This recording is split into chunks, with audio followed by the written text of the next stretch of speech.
think it reinforced the research that I did on my book that Jeffrey Epstein has always viewed himself as smarter than everybody else, and he also has collected people all along the way, particularly over the 2 decades through his trafficking. And that was always to get secrets and bits of information about individuals that he could pass to other people. He trafficked. Jeffrey Epstein's newly unsealed emails don't merely graze the Harvey orbit. They pull Marjorie Harvey's name into the same murky network that has already entangled presidents, royalty, and high-powered intermediaries. And they do it at the very moment her marriage to Steve Harvey is rumored to be buckling beneath a looming $200 million divorce battle. By late 2025, 3 storylines are colliding at full speed. A disgraced financier's inbox finally laid bare before Congress, a talk show empire built on moral authority and relationship lectures, and a wife whom insiders claim may soon be prepared to testify, under oath, about what she witnessed, what she consented to, and what she was pressured into during the years when Steve's career was skyrocketing. When House committees released more than 20,000 pages of Epstein communications in November 2025, most headlines zeroed in on the Trump-related messages. It is quite clear that Jeffrey Epstein had a wide, almost incalculably wide circle of associates, people who were celebrities, people who were either in foreign governments or leaders of foreign governments, business tycoons, and the like. But entertainment lawyers say the real shockwaves were felt behind the scenes, especially among people close to the Harvey household in Atlanta. One point needs to be made up front. These emails are not a tidy client ledger. Even members of Congress concede the cache is chaotic, incomplete, and already being used as a political weapon.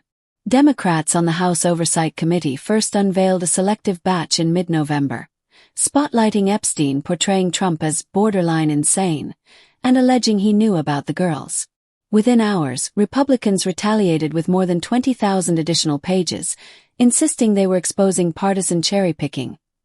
Hidden inside that massive release, legal sources tied to high-stakes divorce prep say, are 2011 email exchanges between Epstein and Ghislaine Maxwell.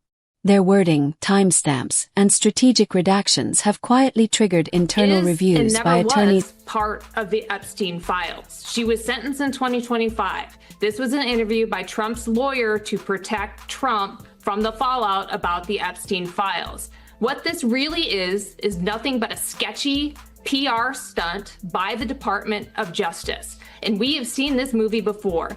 The Maxwell interview is to the Epstein files what the Barr letter was to the Mueller investigation. Handling several celebrity marital cases, including the Harveys.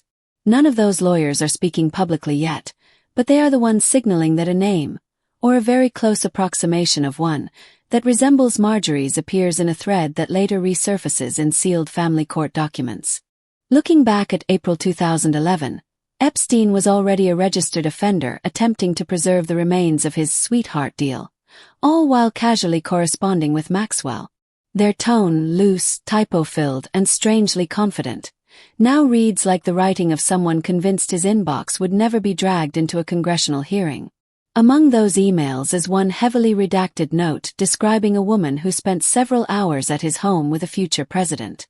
Maxwell's response, according to linguists, carries the cadence of someone signaling cooperation rather than surprise. At first glance, that exchange appears unrelated to the Harvey family.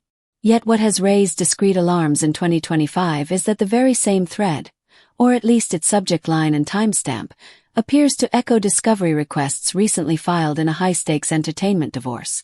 The attorneys involved will not say a name publicly, but when they mention a Southern socialite who later recast herself as the polished half of a motivational power duo, the implication is hard to miss. Jump ahead to January 2019. Epstein was still alive, still emailing, and venting to journalist Michael Wolff about Trump's first term, complaining about compromised fixers, financial disclosures, and insisting he knew how dirty Donald is. Another newly released email from the same year claims Trump was aware of the girls and references Ghislaine being told to drop certain language. A snippet Democrats weaponized this November while Republicans countered with broader context.